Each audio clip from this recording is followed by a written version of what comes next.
जय हिंद दोस्तों, मैं संजीत कुमार, आपका स्वागत है आपके अपने चैनल संजीत एकेडमी पे। हम आपको पढ़ा रहे हैं एनसीईआरटी में अभी चल रहा है बायोलॉजी, और बायोलॉजी में इससे पहली क्लास में हम आपको बताए थे क्या, हार्मोन्स के बारे में पढ़ा दिए थे, जंतु वाले हार्मोन्स के बारे में बताए थे।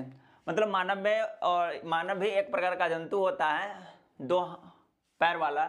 तो आज हम पढ़ाएंगे आपको पादप हार्मोन के बारे में। दरअसल में पादप में भी हार्मोन्स होता है, क्योंकि पादप में ब्रेन तो नहीं होता है, लेकिन फिर भी उसमें भी वृद्धि होती है, वृद्धि एवं विकास उसमें भी होता है, मतलब ग्रोथ एंड डेवलपमेंट उसमें भी होता है। तो हम पढ़ेंगे क्या, पादप हार्मोन्स के बारे में। उसमें भी ये होता है, जैसे कि मान लीजिए पौधा छोटा है और पौधा का बड़ा होना, उसमें तो भी वृद्धि हो रहा है, इंक्रीज हो रहा है। तो क्या कुछ तो हार्मोन्स होगा ना, जिसके कारण ये वृद्धि एवं विकास की सहायता होगा। तो इसी के बारे में हम पादप हार्मोन्स के बारे में, यानी पेड़ पौधे में जो हार्मोन्स होता है उसके बारे में हम पढ़ने का प्रयत्न करेंगे। तो नीचे लिखिएगा पेड़ पौधे में, यहाँ पे लिखिएगा कि पेड़ पौधे में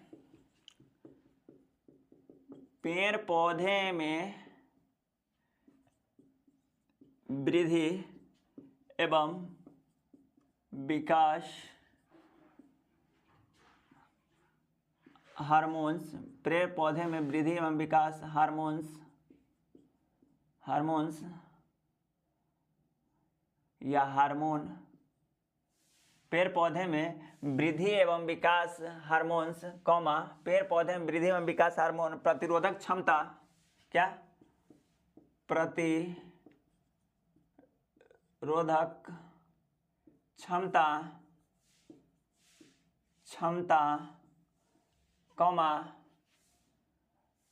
पेड़ पौधे में वृद्धि एवं विकास हार्मोन प्रतिरोधक क्षमता और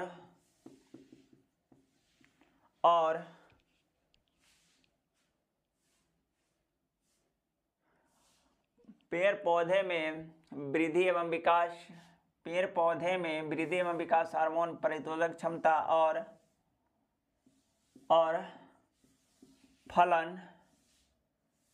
फलन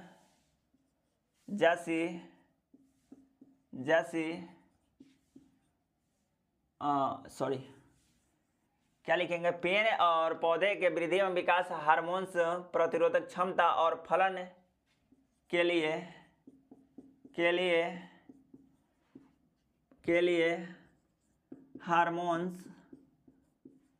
हार्मोन्स जिम्मेदार है। आप नाम सुने होइएगा ऑक्सिन हार्मोन्स का। ऑक्सिन हार्मोन्स में अब क्या होता है, आप सूरजमुखी के पौधा देखे होइएगा।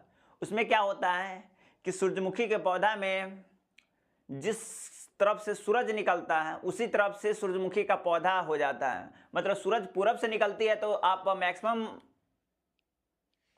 मैक्सिमम पौधा को देखिएगा कि सूरज के तरफ, मतलब कहने का मतलब जिस समय से सूरज उग रहा है, जिधर से सूरज उग रहा है उधर से ही सूरजमुखी के पौधा का उगना किस हार्मोन के कारण होता है, तो ये ऑक्सिन हार्मोन के कारण होता है। जनरली यही पूछा जाता है। तो इसके बाद लिखिएगा एग्जाम्पल में, लिखिएगा 1 नंबर में ऑक्सिन हार्मोन। इसके एग्जाम्पल में लिखिएगा 1 नंबर में लिखिएगा ऑक्सिन हार्मोन।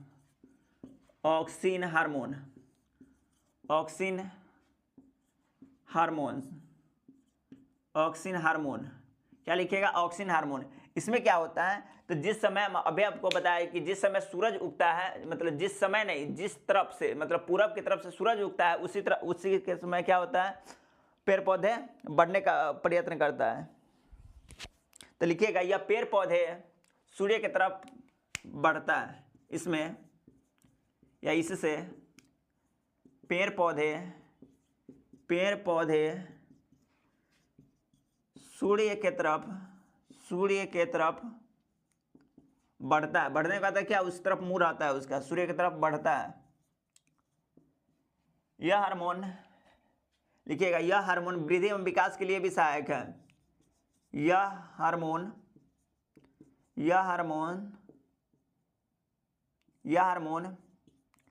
वृद्धि एवं विकास के लिए भी, यह हार्मोन्स पौधों में, यह हार्मोन लिखिएगा पादप में, यह हार्मोन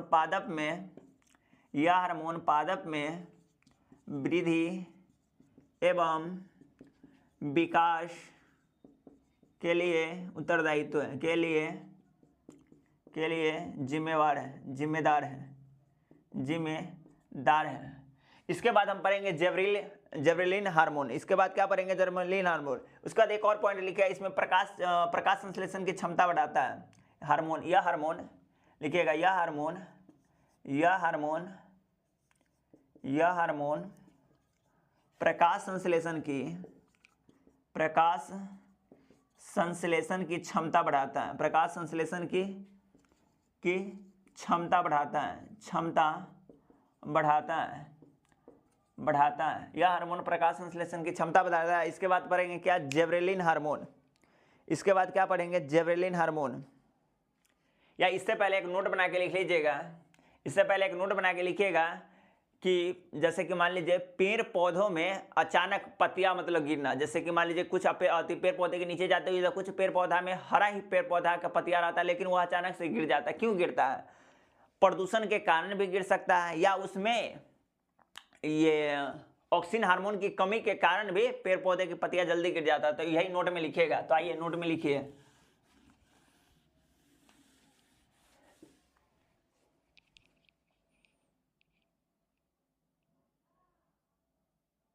लिखिएगा, नोट में लिखिएगा,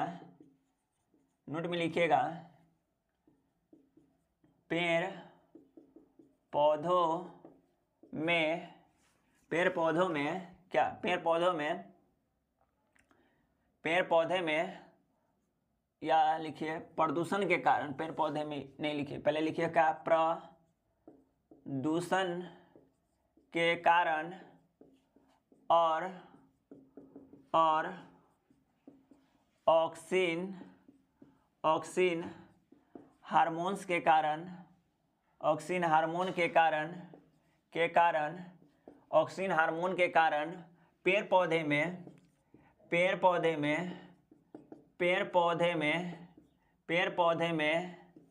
असमय पत्तों का गिरना या झरना बोलेंगे।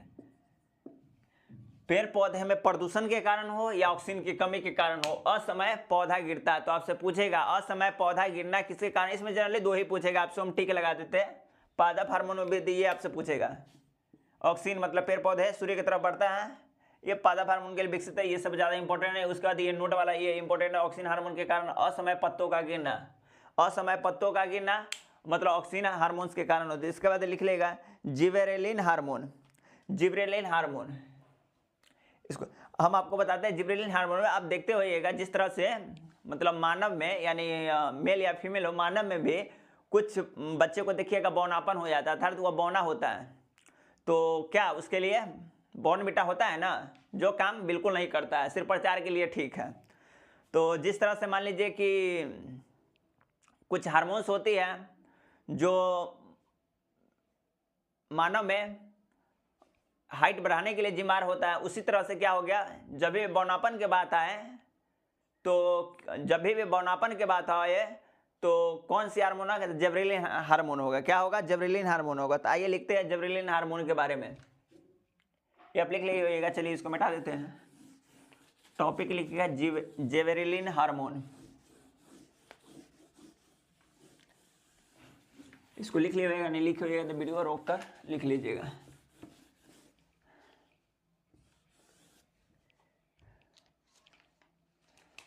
लिखिएगा जिबरेलिन हार्मोन। जिबरेलिन हार्मोन ये इसमें क्या होगा? तो बौने पौधा का हाइट बढ़ाना, बौने पौधा में हाइट, इसका भी डॉक्टर होता है, मतलब पादप का भी डॉक्टर होता है। तो लिखिएगा फर्स्ट नंबर में पेड़ पौधे, पेड़ या सीधे लिखिए ना पादप के या बौने पादप के हाइट बढ़ाने में लिखिएगा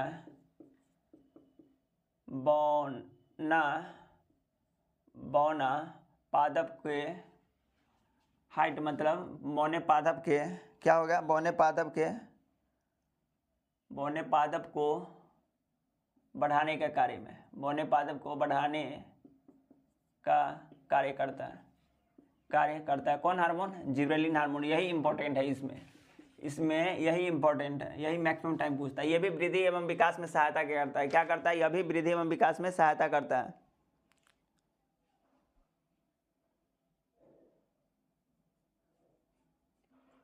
तो लिखिएगा यह बीजों का अंकुरन करवाता है, लिखिएगा यह बीजों का अंकुरन करता है तथा यह बीजों का अंकुरन करता है और या तथा जैसे ही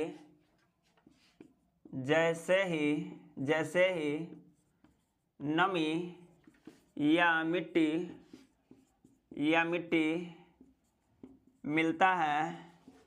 मिलता है तो सक्रिय हो जाता है।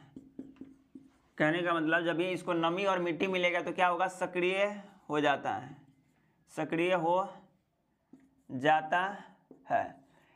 जिसमें मान लीजिए जिस पौधे में जिबरेलिन की कमी हो, उस पौधे में होता है क्या? जो बौना पौधा हो, अर्थात जो बौना पौधा उसमें क्या होगा? जो बौना पौधा हो उसमें क्या होगा? उसमें बीज रहित होगा, अर्थात कह ले तो क्या उसमें बीज नहीं होगा, तो वह बीज रहित फल देता है। तो नीचे में एक और लिखिएगा पॉइंट, जिबरेलिन हार्मोन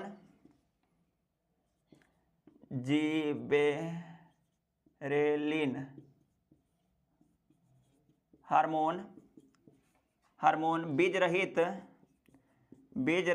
फल देता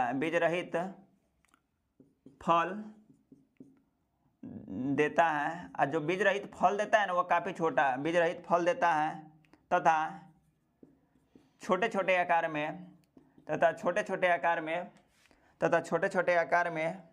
फल बनाता है, तथा छोटे छोटे आकार में फल बनाता है, मतलब खुद ही बौना होता है और बौना फल भी निकालता है। और इसमें जो अति होता है, क्या बोलेंगे, फल होता है, वह बीज रहित होता है। यह बीजों के अंकुरण में सहायता होता है और जहाँ पे नमी मिल गया वहाँ पे क्या करता है? यह एक्टिव होता है। उसके बाद क्या पढ़ेंगे? साइटोकाइनिन के बारे में पढ़ेंगे। साइटोकाइनिन का लगभग जैसा ऑक्सिन काम करता है, ऑक्सिन हार्मोन, उसी तरह से साइटोकाइनिन हार्मोन्स भी काम करता है। इसीलिए इसको बोलते हैं क्या? हार्मोन्स का ऑक्सिन का सिस्टर बोलते हैं। मतलब ऑक्सिन का सिस्टर किसको बोलेंगे? तो साइटोकाइनिन को बोलेंगे। यह क्या करता है? जड़ों का वृद्धि एवं विकास में भी यह काम करता है। यह जड़ों की उत्सुकता में कार्य करता है, मतलब जड़ों के में वृद्धि के कार्य करता है, यानी कि जड़ों को एक्टिव रखता है। यह बीजों को अंकुरित कराने में मदद करता है। इसके बारे में लिखेंगे क्या? Cytokinin hormone. इसको लिख लीजिएगा, नहीं लिखे होइएगा तो वीडियो रोक कर लिख लीजिएगा। क्या है? Cytokinin hormone. साइटोकाइनिन हार्मोन के बारे में पढ़ेंगे। लिखिएगा यह ऑक्सिन, इसे ऑक्सिन का सिस्टर कहा जाता है। इसके बारे में लिखिएगा, इसे ऑक्सिन का सिस्टर कहा जाता है। इसे ऑक्सिन का सिस्टर कहा जाता है। किस हार्मोन को? साइटोकाइनिन को सिस्टर कहा जाता है। यह जड़ को एक्टिव रखता है। लिखिएगा इसके बारे में, यह जड़ को एक्टिव रखता है। यह जड़ को एक्टिव रखता है। यह जड़ को एक्टिव रखता है। ठीक है, इसको नीचे से मिटाते हैं। उसके बाद लिखिएगा यह बीजों को अंकुरित करता है। यह बीजों को अंकुरित करने में मदद करता है। यह बीजों को अंकुरित करने में मदद करता है। यह बीजों को अंकुरित करने में मदद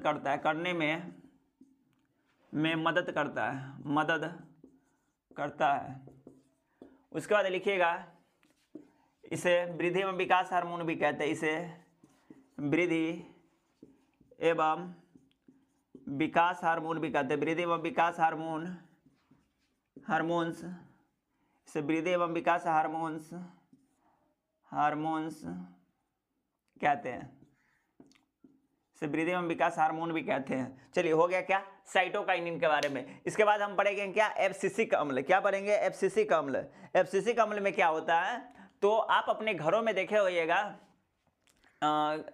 गेहूं को देखे होइएगा, बताइए इसको हम मिटाते हैं पहले। आप अपने घरों में क्या गेहूं को देखे होइएगा। गेहूं कहने का मतलब गेहूं जब कट करके आता है, खेत वाले गेहूं की बात नहीं कर रहे हैं हम, कर रहे हैं जो कट कर गेहूं आती है या दालें आती है, जैसे मटर हो गया, चना हो गया, मूंग हो गया, ये दालें आपके घर में आती होगी, वह जीवित होता है या मृत्यु होता है। अगर कोई आपसे पूछे कि घर में रखा हुआ गेहूं क्या है, जीवित है या मृत्यु है, तो वह जीवित होता है। क्या होता है, जीवित होता है, और उसमें अब्सिसिक अम्ल होता है। अगर मान लीजिए वह जीवित नहीं होगा तो साल भर बाद फिर अंकुरित कैसे हो जाता है। जीवित है तभी तो अंकुरित होता है साल भर बाद, क्योंकि साल भर बाद ही गेहूं का बुआई होता है। तो क्या होता है, इसका मतलब वह जीवित होता है। अगर मान लीजिए आप चना लाए मार्केट से खरीद के, क्या लाए, चना लाए मार्केट से खरीद के, इसका मतलब क्या है, वह बीज जो चना का है वह भी जीवित अवस्था में है, क्योंकि आप उसको फूलने के लिए रखते हैं, सुबह खनी देखिए 1-2 दिन के बाद देखिएगा अंकुरित होने लगता है। इसका मतलब क्या हुआ, जीवित कंडीशन में है। उसमें क्या होता है, अब्सिसिक अम्ल होता है। उसमें क्या होता है, अब्सिसिक अम्ल होता है। क्या होता है, अब्सिसिक अम्ल होता है। तो आइए हम आपको बताते हैं कि आप अगर गेहूं के बोरा में जहाँ पे गेहूं रखा हुआ है उसमें हाथ लगा के देखिएगा तो आपको गर्मी महसूस होगा। क्यों, क्योंकि वह भी श्वसन करता है, क्योंकि वह भी गेहूं है, वह श्वसन करता है। तो आइए इसके बारे में हम लिखते हैं। क्या लिखेंगे, एब्सिसिक अम्ल। एब्सिसिक अम्ल,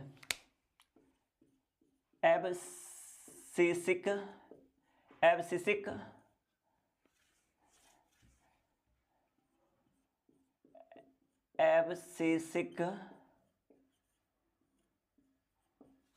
अम्ल।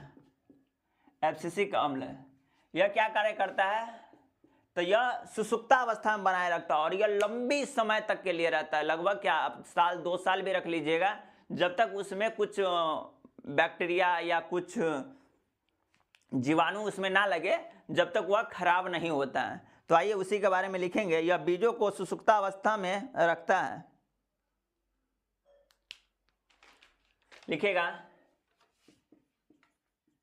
यह बीजों को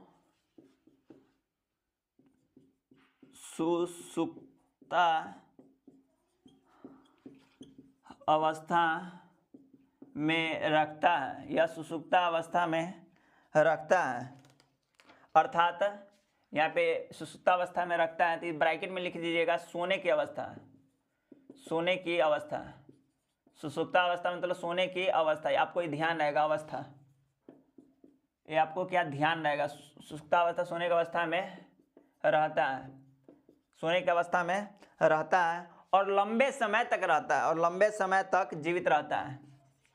किसके कारण, एब्सिसिक अम्ल के बारे में। यह सबसे इंपॉर्टेंट यही पॉइंट है आपके लिए, सबसे इंपॉर्टेंट इस अम्ल के लिए यही पॉइंट है आपके। और जीवित अवस्था में, और जीवित अवस्था में रहता है, और जीवित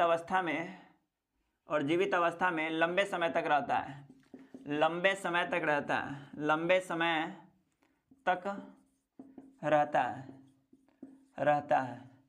लंबे समय तक रहता है। इसमें आप 1-2 चीज और जानिएगा।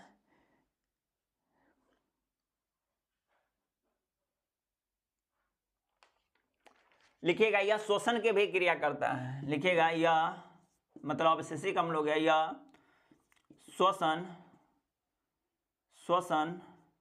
यह श्वसन के भी क्रिया करता है। यह श्वसन के भी क्रिया करता है, यह श्वसन के भी क्रिया करता है। कौन करता है, यह श्वसन के भी क्रिया करता है। और यह वृद्धि एवं विकास को मजबूत करता है, यह वृद्धि एवं विकास को मजबूत करता है।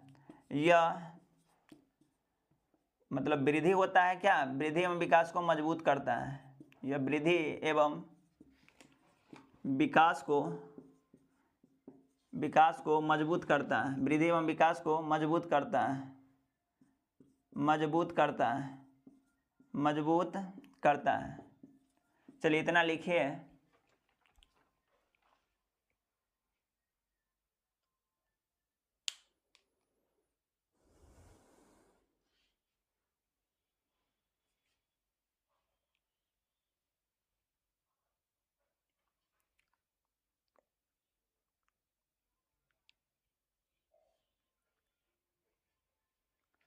इसके बाद लिखिएगा, यह पौधों में ठंडे तापमान को सहने की क्षमता प्रदान करता है।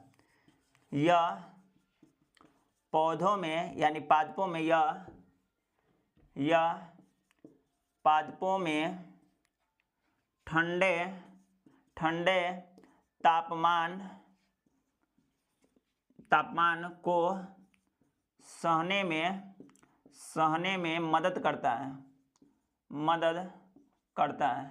ठंडे तापमान को सहने में मदद करता है, ठंडे तापमान को सहने में मदद करता है। सबसे इम्पोर्टेंट यही हो गया आपके लिए, क्या, सुसुप्ता अवस्था वाली अर्थात सोने के बाद एब्सिसिक अम्ल। एब्सिसिक अम्ल किसी भी बीज का हो गया, जैसे कि हम आपको बताएं कोई भी बीज हो गया, जब तक कि उसका दान न लिखा जाए, अर्थात कह ले चना का जो ऊपरी वाली खोल होता है वो उसको बाहर नहीं कर दे, अगर उसको बाहर कर देंगे वो तो निर्जीव में काउंट हो जाएगा। क्या होगा? निर्जीव में काउंट होगा, क्योंकि उसके बाद हम अंकुरित नहीं कर सकते हैं। जैसे धान से चावल निकालना, तो वो फिर निर्जीव अवस्था में हो जाएगा, उसमें अवशेषिक अम्ल नहीं रह जाएगा, और जब अवशेषिक अम्ल नहीं रह जाएगा तो वो अंकुरित कर ही नहीं पाएगा, तो शोषण कर ही नहीं पाएगा। तो इसका मतलब क्या है कि जो गेहूं रहता है वह साल भर बाद भी शोषण की क्रिया करते रहता है, इसलिए आप बोरा में हाथ लगाइएगा तो आपको गर्म महसूस होगा। आइए, क्योंकि श्वसन ऊष्माक्षेपी अभिक्रिया है, उस समय आपको, तो हम आपको बता रहे थे एब्सिसिक अम्ल के बारे में, ये आप लिख लिए होइएगा। चलिए, बीच में लाइट कट गई हुई थी।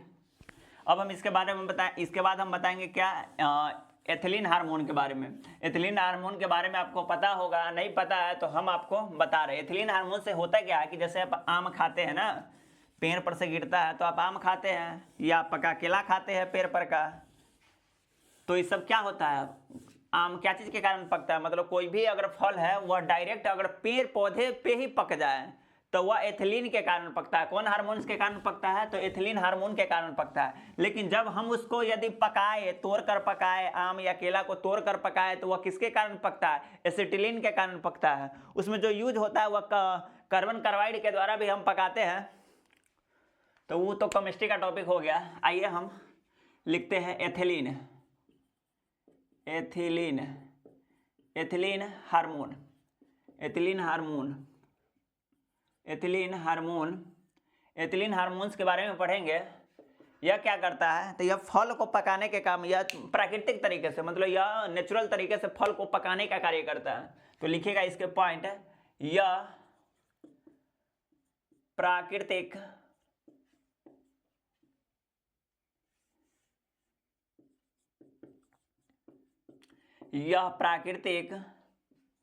तरीके से फल को पकाता है, फल को पकाता है।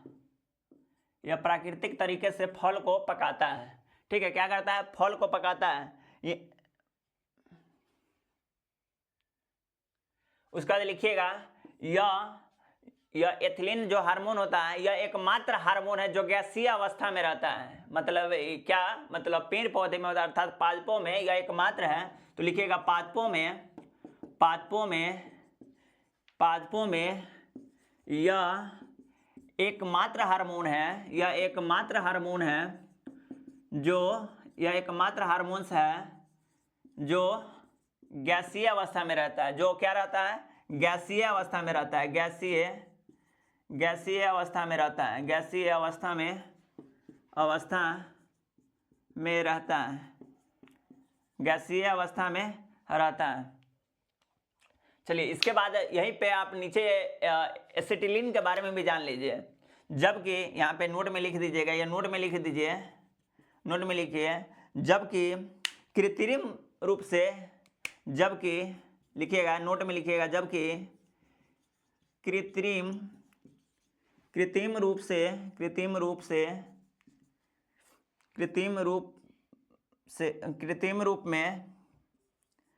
रूप में एसिटिलीन पकाता है, कृत्रिम रूप में एसिटिलीन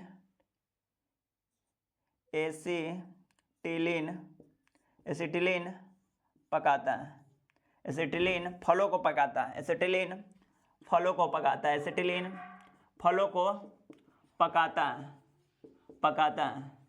इसके बाद एक और है फ्लोरेजिक हार्मोन, फ्लोरीजेन हार्मोन है। क्या है? फ्लोरीजेन हार्मोन है। क्या है? फ्लोरीजेन हार्मोन है। तो ये हार्मोन के बारे में चलिए। एथिलीन हार्मोन क्या करता है?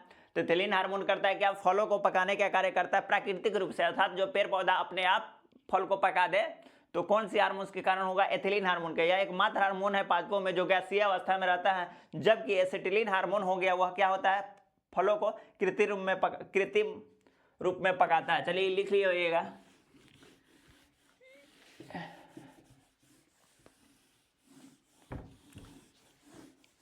इसके बाद एक और हार्मोन्स है, उसके बाद ये पादप हार्मोन्स भी खत्म हो जाएगा। उसके बाद हार्मोन्स का टोटल चैप्टर ही खत्म होगा, चाहे वो जंतु हो या पादप हो। जंतु इससे पहले हम पढ़ा ही दिए थे, आज है क्या? पादप की बारी। तो पादप भी इसके बाद हम पढ़ ही लेंगे, सॉरी पादप पढ़ ही लिए आज।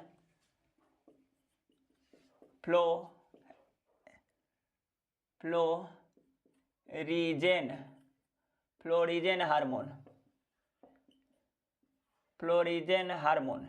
देखिए फॉ से क्या है? Florigen hormone. आपको याद नहीं रहेगा, यह हार्मोन आपको याद नहीं रहेगा, तो फॉ से क्या हो गया? फल या फूल। क्या होगा? फल या फूल। तो यह फूल करने का मतलब क्या? कलियां, मतलब फूलों की कलियां। तो लिखिएगा यह हार्मोन फूलों की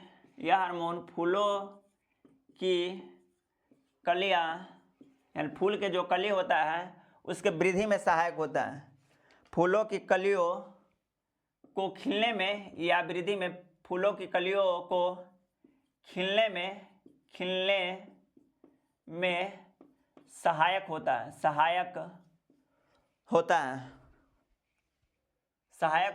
फूलों के कलियों को खिलने में सहायक होता है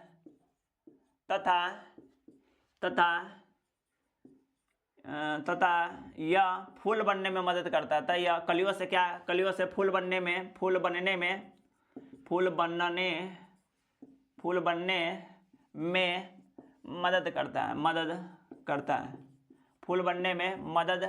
करता है। फूल बनने में क्या करता है? मदद करता है। इसके बाद क्या लिखिएगा? तो यह प्रकाश संश्लेषण में भी सहायक करता है। यह प्रकाश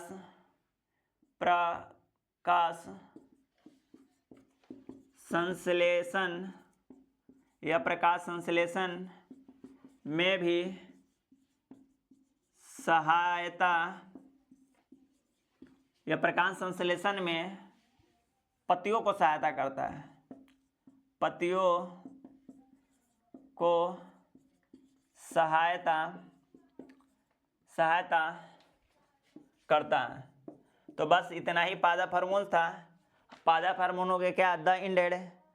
और इसके बाद आपका होगा सेल कोशिका स्टार्ट होगा, क्योंकि हम सोचे हैं कि पादप हार्मोन थोड़ा बचा ही हुआ है, 20 से 30 मिनट का टॉपिक है तो पढ़ाई देते हैं। अगर आपको सेशन अच्छी लग रही हो तो आप सेशन को लाइक एंड सब्सक्राइब है दोस्तों के साथ शेयर कीजिएगा कि हम, यानी मैं संजीत कुमार, आप सभी को एनसीईआरटी बैच पढ़ाता हूं और पूरी निष्ठा के साथ एनसीईआरटी का बायोलॉजी हो या फिर फिजिक्स हो या केमिस्ट्री हो, पूरी एनसीईआरटी खत्म करेंगे।